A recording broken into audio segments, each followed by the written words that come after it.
Well, everyone, once again, this episode of the podcast is sponsored by I Love Growing Marijuana. When you're ready to grow your own cannabis, they've got everything you need over there. They got seeds, nutrients. There's even a free grower's guide that you can download. Right now, you can get a 10-pack of regular Jack Harris seeds for $89. So click on the link in the show notes to get you to ilovegrowingmarijuana.com and let them know that we sent you. Now, I know you know this, but I'm going to tell you anyways. And that is that Delta Leaf Labs has that plant DNA sex testing kit that you need when you're growing cannabis. And they make it really easy to take a sample from your plant. And it doesn't matter how old that plant is. You can take it from the seedling, from those two little round leaves, the cotyledon leaves. You can cut one of those off, take a sample from that. You send that sample back to the lab, and a couple of days after they get it, you're going to know what you're working with, whether you've got a female or a male plant. Think of how much time and money that's going to save you if you can know within days of what you're working with, instead of waiting 6 or 8 weeks for your plant to start showing pre-sex signs. So go over to deltaleaflabs.com and order your testing kits today. And at checkout, don't forget to use promo code IMGS10 to get 10% off of that order. All right, now let's start the show.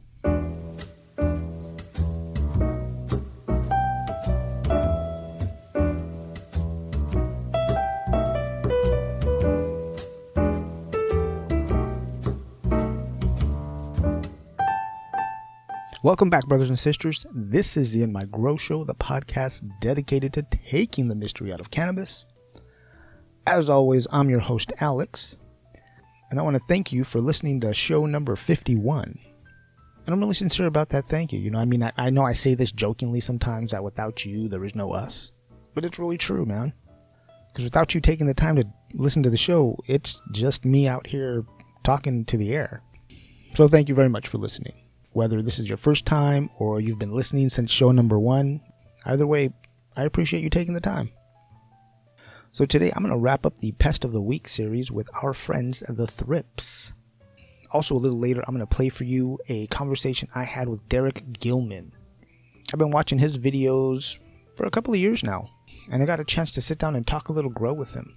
But that's going to be a little later. Before that, let's get to the strain of the wheat, and I'm going to give it up to the Lemon Skunk. Now, on the internet, it said the lemon skunk was conceived from 2 separate skunk phenotypes that displayed exceptional zesty lemon traits. I gotta say that this flower is a heavy hitter, man. It was really uplifting and energetic and euphoric. You know, it made my mind race, but not in that kind of spacey kind of way that makes me forget things. You know, if that makes sense. For me, this is a great flower to party with. I found it a little hard to do my work with, especially when I was freshly high. You know, I did kind of drift off into certain rabbit holes. So if you're going to share it with someone who's new to cannabis, go slow. Because this will fuck with them. A little bit. Don't be afraid. No one's ever died. At least that we know of. But anyways, back to the strain. That was the Lemon Skunk. If you see it, pick it up. It's real nice. Next, I want to talk about a couple of things that are coming up in the cannabis world. And I just mentioned them not because I'm going to these things. I mean, I'd like to go to these things. It'd be cool if I could get sponsorship to go to these things. But I just want to put it out there so we all know what's going on. First is the Cannabis Symposium of the Americas, which is happening March 3rd and 4th in Bogota, Colombia. And it says here, it is a 2-day scientific experience that gathers the world's most renowned cannabis scientists, academics, doctors, nurses, pharmacists, industry insiders, policymakers, entrepreneurs, and cutting-edge technology. This symposium is designed to provide state-of-the-art education and training on the world's advancements in the medical cannabis field. And there's a website link in the show notes so you can take a better look at that. That'd be kind of a cool thing for me. Go over there and talk to some more doctors. That'd be fun. I find that interesting. All right, the next thing is, of course, Cannabis. And that is March 15th, 16th, and 17th in Barcelona, Spain. If you don't know what Cannabis is, it is a really big cannabis convention that happens in Spain every year. Think of it as like the Emerald Cup for the West Coast, but for most of Europe, if not the world. Anyways, it's a big deal, Cannabis. Some of the categories for the competition over there is, let's see, best seed bank, best nutrients, best cultivation product. That's just some of the categories. So if you get a chance and you're in Spain around the 15th, 16th, and 17th of March, go check it out. If you're a cannabis company that would like to sponsor sending the In My Grow Show, just send me an email. That is inmygrow@gmail.com. I would love to go. Thank you very much. All right, that's enough of that, though. So now let's move on to the report from the cannabis front line. And we're going to start in California because Governor Gavin Newsom announced during his State of the State address on Tuesday that the National Guard has been tasked with eliminating unlicensed cannabis farms. The article goes on to say that Newsom signed a general order that deploys 360 National Guard troops from the U.S.-Mexico border to 3 other state-specific assignments, with the drawdown scheduled to be completed by March 31st. It also goes on to say some of those troops will be redeployed up north to go after illegal cannabis farms, many of which are run by cartels, are devastating our pristine forest, and are increasingly becoming fire hazards themselves, said Newsom. Next, in case you haven't heard, the Senate confirms William Barr as U.S. Attorney General. That's right, the new guy that has been chosen to replace Jeff Sessions was confirmed for the big job. And he said in the past that he's going to leave legal cannabis businesses alone. Hopefully the guy pushes forward with some banking reform to help move this industry a little further into the future. But we'll see what happens. And I found both of those stories over at Marijuana Business Daily. That is mjbizdaily.com. Now it's time to talk about the pest of the week. And this time the star is our friends, the thrips. And this is going to be the last pest I do in the series. After this, I'm going to switch over and start to do a predator of the week. Basically the same thing, I'm just going to focus on biological predators that are good for the garden. I also plan on talking to someone who's going to help me understand companion planting a little better. Hopefully I can get that together in the next few weeks. But alright, let's talk about thrips. So I did write an article up about them that you can find over at inmygrow.com. If you type in thrips in the little search menu, the article will come up which is titled Thrips in the Cannabis Plant. And I'm going to read directly from that. And I'm not going to read the whole thing, I'm just going to get to the highlights. So go over to the website if you want the whole article. Alright, here we go. There are about 4,500 different species of thrips. But the one that mostly attacks cannabis plants is known as the Western flower thrip, scientifically known as the Franklinella occidentalis. And the adults are going to be a little elongated, kind of cigar-shaped. They're going to have a bit of a yellow color to them.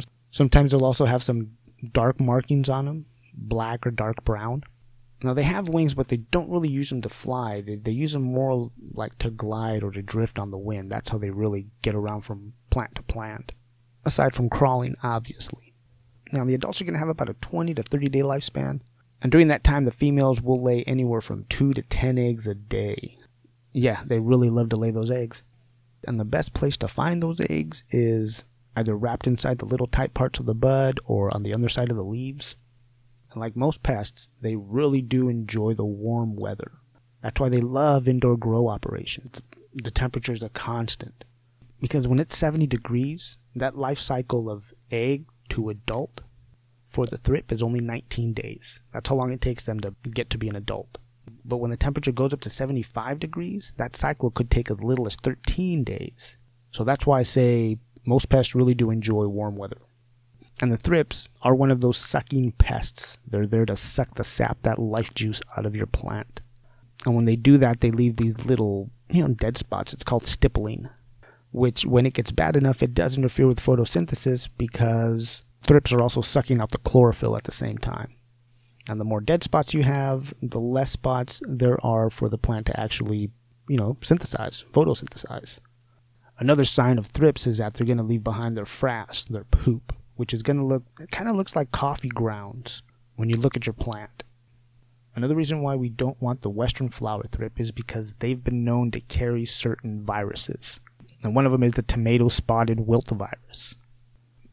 Some of the symptoms of thrip damage is going to be the newer top growth is going to start to show that stippling. It's also going to some of the leaves will also start to have like a silvering or a bronzing kind of look to them. And the edges of those leaves, because the chlorophyll is being sucked out, are also going to get kind of brittle and dry up. Obviously, there's a few things we can do to fight thrips, and the first thing above all is to have a clean grow area. Don't have dead leaves or other plant material just laying around the grow area where the thrips can like hide and thrive and just attack your plants from there.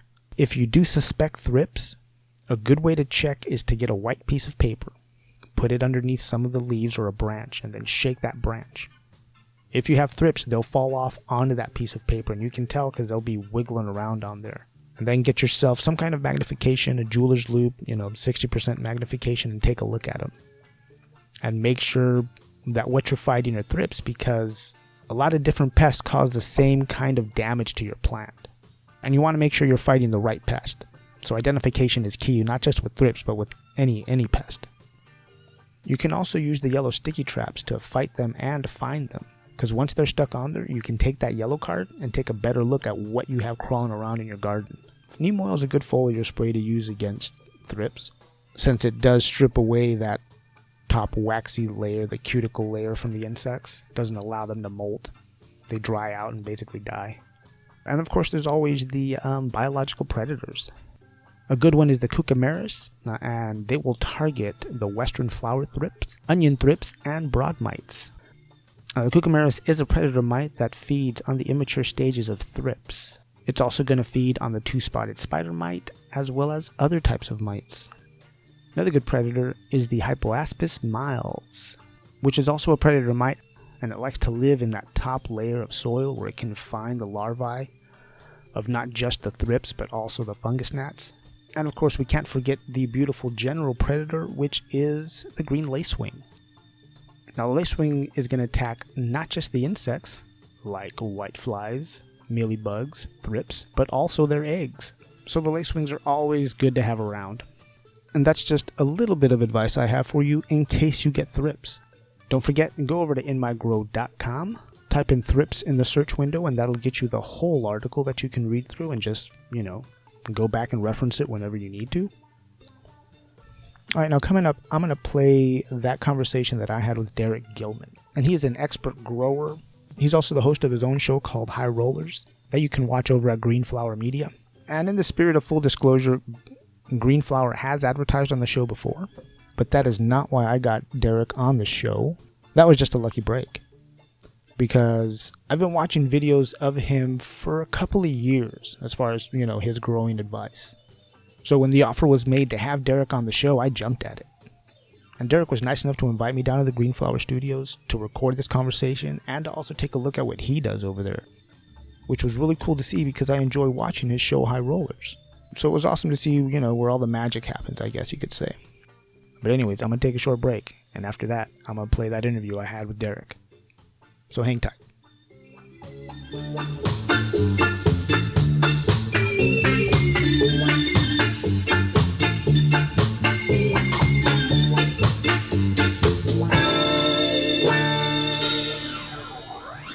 Brothers and sisters, I'm lucky enough to be here with Derek Gilman. He is an expert grower, a content creator. He's a host of his own show called High Rollers. He also helped put together Green Flower Media's Cannabis Cultivation Certificate Program. Derek, brother, welcome to the show. So happy to be here, Alex. Thanks for inviting me on, man. I'm glad we could make this happen. I've been watching you for a while, especially on Green Flower. I really like the thing you guys did for Swami for his 75th. That looked like it was a lot of fun to put together. It was a lot of fun to put together, and I certainly enjoyed it. That's actually one of the projects I'm a little more proud of. I really crawled into that one. Over my time here with Green Flower, I've been fortunate enough to get to meet a lot of cool cultivators, other people, influencers in the industry, and Swami is high on my list of favorite people, and it was great to have the opportunity to get to celebrate him. Yeah, no, it came out really good. Like I said, it looked like a lot of fun, and Swami just looks like a great person to hang out with and talk cannabis about. Yeah, he's a mellow dude. You personally, Derek, how you've been in the cannabis as far as cultivating side your whole life? My dad was an amateur cultivator, grew cannabis when I started growing when I was probably about 8 years old. And he did probably about 6 or 7 successive outdoor seasons that I got to follow along and help along with, and kind of just watch the process, watch the joy that he would get from the process, watch this relationship that he would develop with these plants through the course of the season. And it was always a special time. So now let's fast forward. You came from the garment industry? I did, Is that right? yeah. So after I got out of college, I ended up running into my high school girlfriend. And a few months later, we were making a baby. And Wow. so, it was time to get serious with my life. And, I had been doing a lot of surfing at that time. And, had to get serious and went to go work for my uncle Steve, who owned and operated a garment business, specifically made automotive racing jackets for many years. The brand was called Style Auto. It was real popular in the early to late 80s. So you're in the garment industry. How long were you doing that? I did that for 15 years. Worked my way up from a QC to ultimately running the production department, which meant that I was traveling all over the planet, negotiating deals with factories and, following and scheduling the production. So the whole time while you're traveling around the world, are you also sampling the cannabis around the world? Unfortunately, I wasn't, because I was always going there on an official capacity, representing my company. And so what I would do, though, is I would always smuggle some along with me. Wow. And I'm talking, You're brave, man. I'm talking like 95 into Red China, Ooh. and it was a much different place than it is now. And roll up a few joints, slip them into my sock, and hope for the best. Hope for the best. Fortunately, nothing bad ever came of it. So then eventually, after 15 years, what was that switch that just went off and said, I'm done with, textiles and I'm going to go grow cannabis? What was that? Well, I had been growing as a hobbyist for a few years while I was still in the garment industry. And then 2008 came along, like a tsunami, and it just, wiped out the economy, as we all know, anyone who lived through it. And, effectively just the business went south, and it was time for me to find a new way. And I was confident enough after growing as a hobbyist for a few years, because I knew it was all about the quality. To go from amateur to pro status in cannabis cultivation comes down to the quality. Yeah. And so that's what I focused on. I never focused on being a large producer. I focused on being the best producer I could, while maintaining respect for the plant. So what kind of grower are you? You grow in soil? I've seen your videos. You can grow some pretty nice trees. I do. I'm proud of my trees. Because I've been effectively, number limited. For many years I was cultivating effectively, as a patient caregiver. And so the quantity of plants, that I could grow was effectively restricted, both on how many, prescriptions I was managing and the size of my property. So effectively I had 12 plants.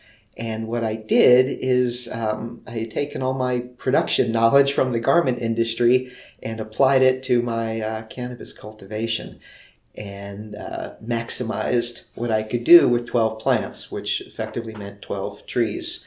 It's full grown, full season, sun grown, living soil.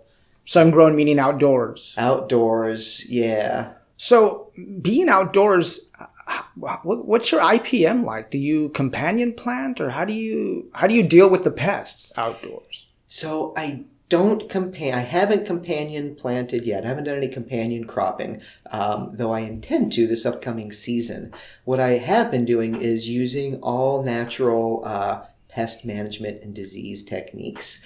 I'm fortunate enough to live about 4 miles away from Rincon I Vitova. love going over there. Have you had a tour over there? I've been over there many. Did they many make you times. scoop up the maggots the first time? I got it on video with my hands in the maggots. Yeah, Ron gets a kick out of that. Yeah, he gets he's Ron gets a kick. It's like a test for him. He's all like, all right, I'm going to test see how serious this person is. Go ahead and grab some. And you're like, looking at him like, all right, you're okay. I'll trust you, Ron.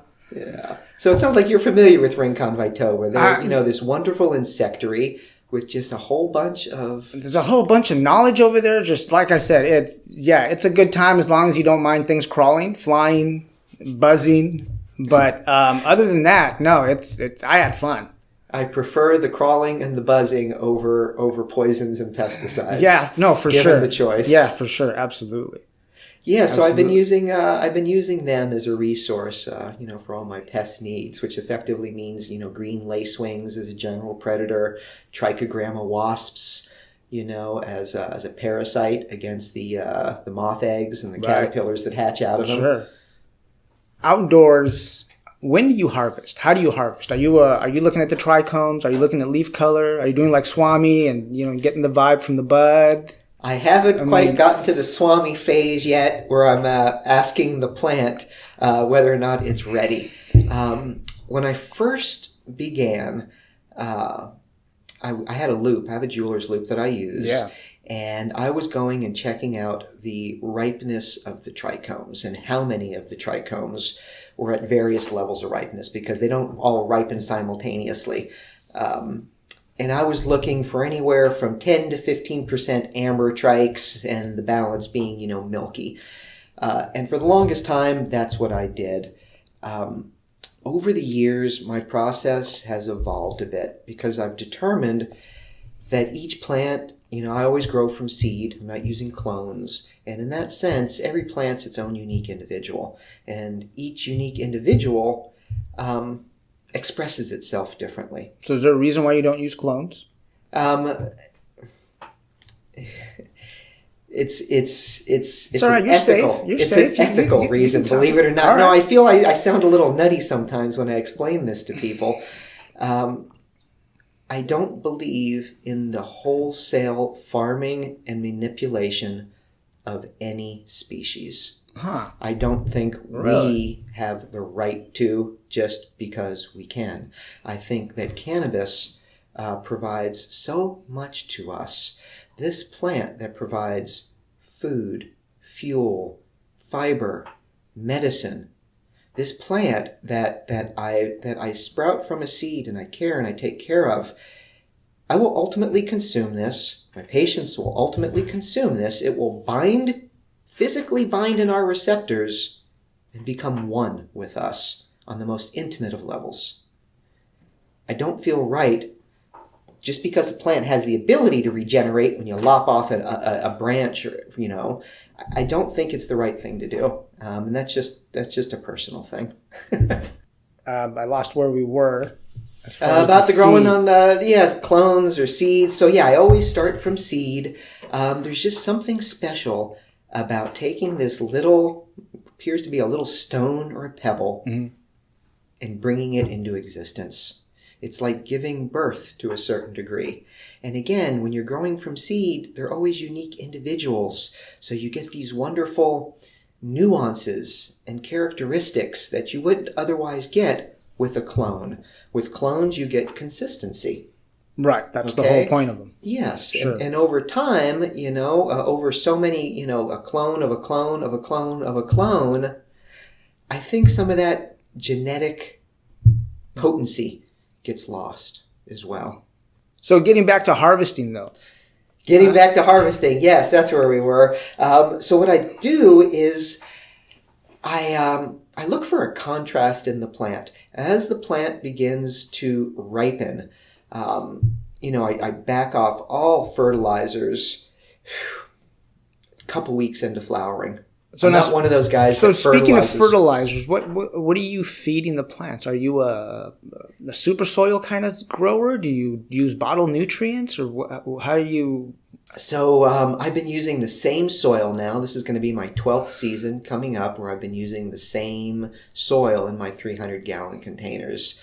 I began with a base mix of Fox Farms Ocean Forest and a whole bunch of organic amendments. Everything from, bone meal to green sand to the kelp.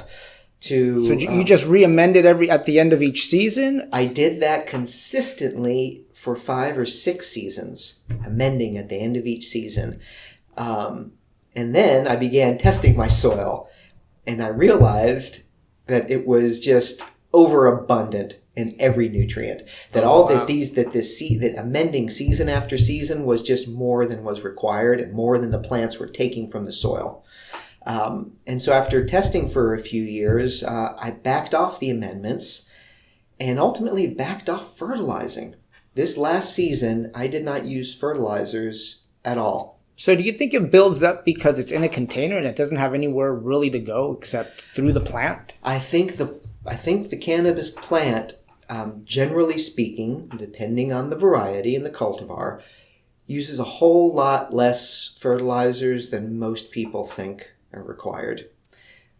And again, possibly. I had my trees this year. I used 0 fertilizers. You didn't re-amend or anything? I focused only on the biology of the soil. Oh, wow. I did lots of actively aerated compost tea throughout this past season, which does have certain, foods in it to feed the biology. There's a little kelp in there. There is a little fish emulsion in there. But did you lean on the microbes more so just so they could break down everything that's already in there? Exactly. Okay. My soil, based on testing my soil, I knew it was abundant with the nutrients. I focused on the biology so that, again, it could make it, available to the plant. Wow. Oh, that's good to know. So let's go forward a little bit. You've been growing for a couple of seasons, and then how do you get approached by Green Flower? How does this all happen? I was fortunate enough to meet the CEO of Green Flower, Max Simon, at an event at a local dispensary that I was a member of, Shangri-La, here in Ojai, California. Max is also a member, and at that time, he was preparing to launch his initial Green Flower campaign, which was Coming Out Green. And the goal was to destigmatize cannabis, effectively show that cannabis users come in all walks of life. Okay, it's not just your typical, teenage, stoner stereotype. That it's moms, it's dads, it's working professionals in every field. It's just responsible people who still got to get up and go freaking hustle it out every day. Absolutely, And so that was his initial campaign, and Green Flower's initial campaign, and he did a showing at Shangri-La where I got to meet him there. And over the next few months, we became friends. He became familiar with with the flowers that I was growing, and I'm proud to say, Max, who'd been traveling up and down the state as the CEO of this cannabis-based media company, had been sampling lots of product all over the place. Oh, what a horrible job! Yeah, but was thoroughly impressed with mine. And then he came over and he saw my plants and what I was doing, and. So had you ever done any kind of media work before? 0. Zilch. No? Nada. None. I didn't even like having my photo taken much, to be honest with you, Alex. And now you help Green Flower put together their cannabis cultivation certificate program, and you're all over these videos now. I did. I'll tell you, it's a great little story, though. So Max, he's hanging out with me in my back patio, and we're looking out over my garden. And he says, Derek, I'm the only host at Green Flower. I could use a little help. As good as people tell me I am on camera, I don't like being on camera, and I'm looking for someone to help me out. He says, do you know anybody, who would like to do something like that? That's how he said it. Do you know anybody? Sure, okay. And I look at the ground, and I'm just like, Max, not off the top of my head. But I'll think about it for you, and if I could think of somebody, I'll let you know. And he looks at me with a kind of this twinkle in his. He's like, Derek, I'm talking about you. He said, would you be interested? I said, oh, he didn't say that. Oh, I don't know about that, man. On camera? Start kicking rocks. I don't know, man. You want me? Max, I've had all of 5 people over to my house for the last 10 years, man. I've been really low profile. So now, is the low profile thing, does that come from just being a cultivator? That kind of mindset of, look, you don't talk about it. You don't bring anybody over. You know, the rule was back then. You tell nobody. No one. Yeah, you don't even tell your dog that you're growing it. Okay, blind the dog. Yeah, exactly. No. But now with this certificate program for cultivation. Yeah. I mean, it's a pretty cool thing you guys put together. You guys got what? Mel Frank on there. We've Kyle Cushman. Yep. Who else is on there? Kev Jodry. Yeah. Kyra from Kyra Rude from Rincon Vitova. Integrated that's right. pest I saw management that. Expert. I saw it, yeah. We've got Dr. David Wiht, who is a soil microbiologist and living soil expert. And so we dive deep into living soil, and we have 13 courses in our cannabis cultivation program. And one of the 13 courses is specific to soil and growing media. And while we touch on all the various options, soil, soilless, I did a special section on living soil with Dr. Wiht. Just because that's where my passion is. I think that's where the direction of the industry is heading. And I wanted to... So through that course, you guys, from beginning to end, from seed to harvest, you'll take students through the whole thing? Absolutely. From seed to sale, we take them through the whole thing. All the way up through, after harvest, you still have curing and storage to deal with. And so we have a course. One of the 13 courses is specific to curing and storage, because you want to make sure that whatever product you produce, especially if you're producing it, to ultimately be sold, that it's got to look good on the shelf. It's got to maintain its viability and its its efficacy. And this is a purely online course. Anybody can take it from anywhere. Anywhere on the planet. The course is exclusively online at this point and available to anyone. But when you sign up, is there a certain amount of time you have to complete it by? We give each of our students 90 days, 3 months to complete the course, which is anywhere from 15 to 20 hours of reading material, of video lectures, of assessments to be taken, as well as a final exam, all to earn your certificate. So now, and on something like this, just on learning how to grow, how do you get around the actual hands-on experience that you need as a grower sometimes? Yes, and so, before we launched this cannabis cultivation certificate, I had been hosting and producing cultivation videos for Green Flower, many of which are on our site. We've actually have hundreds of cultivation videos. And through the course of making all those videos, I realized that there's a couple different ways to go about educating people. You can discuss something, you can explain something, but even more effectively is to have a hands-on demonstration of something. And so to answer your question directly, that's how we get around it, is we have hands-on demonstrations. To go back to the Dr. Wiht example on living soil, we, through his course and his video lecture, he brews a batch of actively aerated compost tea from beginning to end, showing you all the ingredients that go into it, the time that you need to do, and everything to produce it. And it's just a step-by-step process. Ultimately goes to the microscope and shows you how to identify, the biology that was in the tea that you just brewed. Wow, that's a pretty interesting thing as far as actually going to the microscope so you can identify, because everybody can talk a good game about their compost tea. Yes. It makes my plant look so good. Okay, well, what are the microbes doing? You never know what's in there. You could just as easily brew a batch of anaerobic tea and have pathogens in there. Yeah, you wouldn't know. The plant. Know. Yeah, some plants, it doesn't affect it that badly. Mm-hmm. Well, because that's also the problem with, compost tea that you buy off the shelf. Dr. White, he suggests using it within a few hours of brewing it. Buy something off the shelf. I'm looking at it like, really? What's still alive in there? They've eaten up whatever food's available. They've used up whatever oxygen is available, in there. Once it's been bottled up, it's a slow spiral descent down, I think. Well, yeah, like you said, there's just nothing left. I mean, I'm going to ask you for a couple of details. When does enrollment for the cannabis cultivation course start? We plan on having a rolling enrollment quarterly. So every 3 months, we're going to have enrollment for the course and leading up to the course. Effectively, we'll be launching it quarterly, and I think enrollment's going to be continuous. Mm-hmm. Yes, I believe enrollment's going to be continuous. Yeah, so April is going to be the next rollout of the cannabis cultivation course, the beginning of the next semester, so to speak. I'm going to change another direction here. I want to talk about your show, High Rollers. Yes, High Rollers. Now we're talking.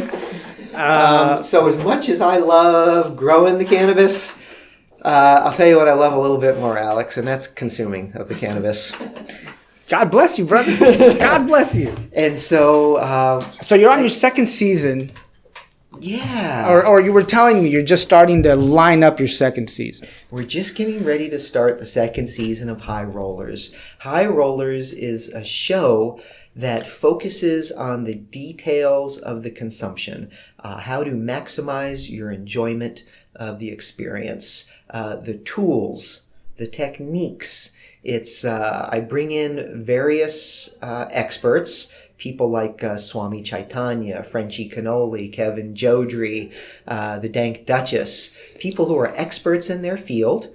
We've got this beautiful set that looks like a social club cigar lounge, wood paneled walls. I got leather club chairs, a nice oriental that rug really pulls the room together. Yeah, it does. I love the dude reference, man. Yeah. And so we have a lot. It looks like a lot of fun when you guys put it together, man. It is. It's neat, and I think the audience, as you're watching along, because it's a show where we consume as well, that you can consume along as you watch and kind of really feel like you're in there in the room with us, going through the process, going through these details. Yeah, like you said, it is like hanging out, man. It does, and everyone's real relaxed with it too. It's just you see them on another level. So, do you like that kind of conversational setup when you do a show like that? When you do something like that, I should say. Yeah, I do. I like having a little more openness to the conversation. But there's still some structure. The structure being around, like I said before, what are the tools? What are the techniques? What are the rituals, involved? And, cannabis consumption being such an individualized and personalized experience. It's like a religion. Everybody's got their best way. Everybody has their own little nuance and technique of doing something. And I think sharing that is just a whole lot of fun. And you also discover just how really different we all are. I was going to say strange, but we're all fucking strange. Yeah. We go through different, different tools. Like, we brought in this chillum from this Italian craftsman named Luca. And, Frenchie Cannoli showed me how to use the chillum. And it was fantastic. It was... Well, I also like that it really does go to what you were talking about as far as taking the conversation past just a lifestyle thing, as far as it's only, kids with dreadlocks that are using it. There's whole stigma behind either the leaf or the word marijuana, And that was, one of the things that was important for me in creating, High Rollers is while it is a consumption show, it's not lowbrow. It's a nice adult conversation. Yeah. It's for people who appreciate having a little style in what they do. Yeah, no, for sure, man. Yeah, that's what I really like about it. So speaking of, since you're so well connected and you've been in the industry for a while, I need to ask, as far as what is it do you see in the industry as something that's not sustainable? You're looking around and let's say a mature industry in 5 years, what do you not see here in 5 years? Is it the cloning like we were talking about maybe? What I see today is the entire industry is kind of struggling, regardless of how successful or large the company is. But what that the larger companies have a little more wherewithal, though. The well-funded companies can ride through the tough times until the industry has truly been accepted and is booming. Who may not be able to survive these times are the small farmers who are trying to make the transition from the black market into the legal market. It's been a handful so far, of the tens of thousands up in Northern California and between Mendocino, Humboldt. It's been just a few dozen that have gone through this gauntlet of a process that's been established by the state of California that involves numerous inspections by numerous agencies, fee after fee layered on, various packaging requirements, the types of water they could use, the sources they could use, and on top of that, the black market's still thriving, which means dispensaries aren't doing that well, which means that the small farmers that have gone legal and have their product in these dispensaries isn't, with all these added costs, still isn't moving at the rates that they'd like. And if we lose these small farmers that have been the backbone of cannabis production for decades, that would be a tremendous crime. Well, yeah, because we have to understand that a lot of the industry knowledge that we have now comes from all of these people who have been doing this the whole time that it's been illegal. And now that it's suddenly less dangerous legal-wise to be in this industry, you have people coming in and, that's fine. They want to make money, but we have to recognize or remember that it's off of the backs of a lot of these people who did this way before it was even close to being safe. Yeah. Or close to being legal. But on that same vein, though, so do you think that the high cost of regulation is going to contribute to a cannabis monopoly? Only certain big players are able to be in this legalized market? That potential is there. You asked what's not sustainable. What's not sustainable are these the layers upon layers of the fees and the taxes that have been built into the current regulatory model. So it's unsustainable. Does it stop like ingenuity or just people wanting to get into the business? What has to be what the people who have created the laws and these regulations at this point, I'm not sure that they fully have accepted the fact that there has been a existing, thriving black market for decades. Existing and thriving. And if you want to transition that black market into the legal market, you don't create these barriers of entry that have been created. Okay? Because effectively the black market will just continue to go on and the legal industry will never take a foothold. Yeah, which is what's happening now because of because of the overregulations like you were talking about. The dispensaries, they're just passing along all of these extra costs to the consumer. The new consumers, the people who are just discovering cannabis, they may not know any different than the current model, than walking into a dispensary and paying the prices they pay and getting the quality that they get. The people who have been in the black market, consumers for decades, walk into a dispensary today and are typically sticker shocked with the prices, and are disappointed with the quality of the product that they see. And what that does, it just ultimately drives them back to the black market. That is true. It does drive us back to the black market, at least. It keeps them from truly, going away the way politicians imagined it would have. And I say imagined because it seems like as soon as they started writing regulations, just because it was linked to cannabis, everybody saw dollar signs. Everybody saw a lot of dollar signs and said, look, we can fill the coffers off of the backs of this. It seems like it's a combination of greed and fear that's driven a lot of the regulations. Okay, there's the greed where everybody thinks that they're going to get a piece of this pie. Okay, and then it's the fear that create these overly burdensome security measures, that the small farmers have to, Swami has to have a camera on his grow, okay, that he's never had any theft problems. He's out in the middle of nowhere. He never had any theft problems. It's not like it's going to be diverted somewhere. That's what they say. Oh, we don't want diversion, to elsewhere. No one's diverting Swami's crop anywhere. Okay, the camera's there to effectively make sure that he doesn't take any of his own crop and use it for his personal use. If he wants it for his personal use, he needs to grow his own personal plants. How ridiculous is that? Yeah. It can't be from his commercial crop that he's growing. Yeah, a lot of those regulations are, when you look at it, you're wondering, like you said, where is it from? Is it, and that, and that regulation right there, just from Swami's perspective, it seems like a mode of control. Yeah, what's the fix? You got to keep voting, stay connected to your community for it.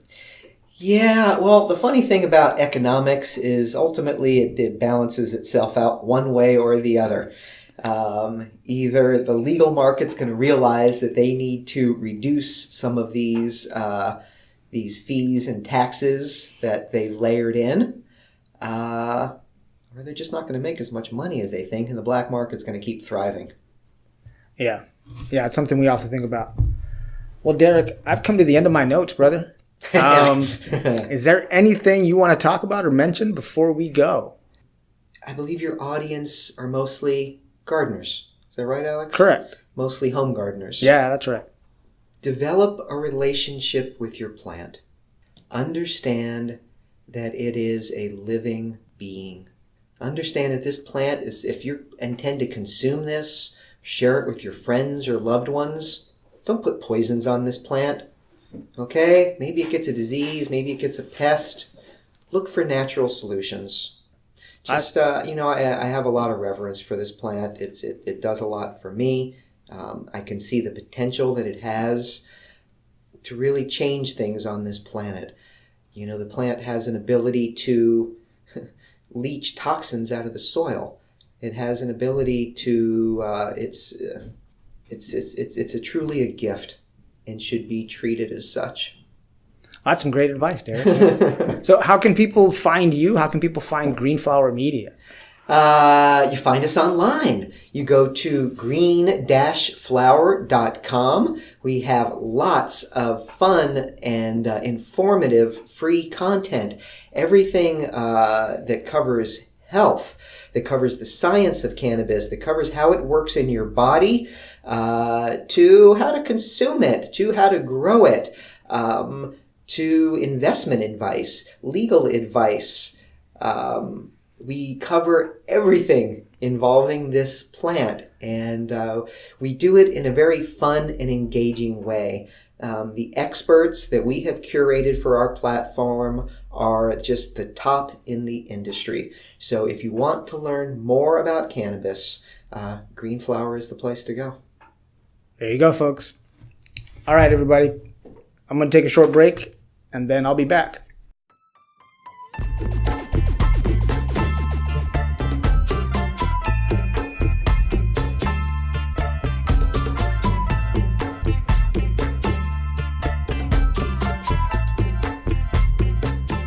I want to thank Derek again for taking the time to come on the show and talk to me. He was a really cool guy to sit down with, man. Well, mis amigos, it's time.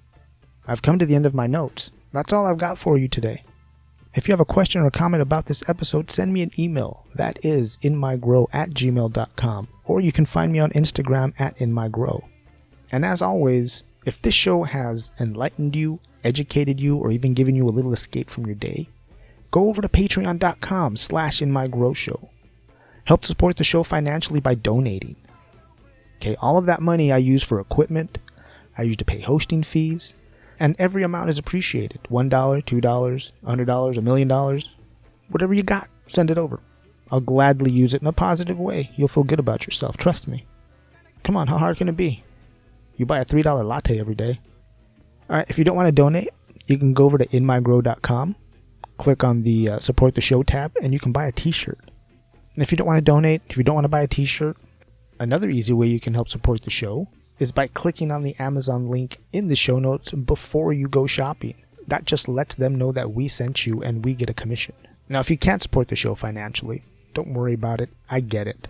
Here's how you can help. Subscribe to the podcast and tell 3 other people about the show. That's it. Really easy. Don't forget, you can find the show on Stitcher and on the Google podcast thing that they've got also. I don't know what it's called. And for the rest of you, go ahead and subscribe to the website, inmygrow.com. Because when you do that, it'll let you know directly into your email when new content goes up instead of waiting for social media announcements. Because I do forget to post those sometimes, and I sometimes don't get to everybody on my list. So instead of waiting for me to let you know, just go ahead and sign up. And for all of you cannabis companies out there who want to advertise with our worldwide audience, you can send an email about that, once again, to inmygrow@gmail.com. All right, everybody, I'm going to go ahead and get on out of here. And don't forget that I love you all very much, and I appreciate you taking the time to listen to me babble on sometimes. And always remember to grow, learn, and teach. Babylon busy build abominations. Too long the song, the list is endless applications. West Coast free the weed. West Coast free the weed. West Coast free the weed. You get to following, better get to following.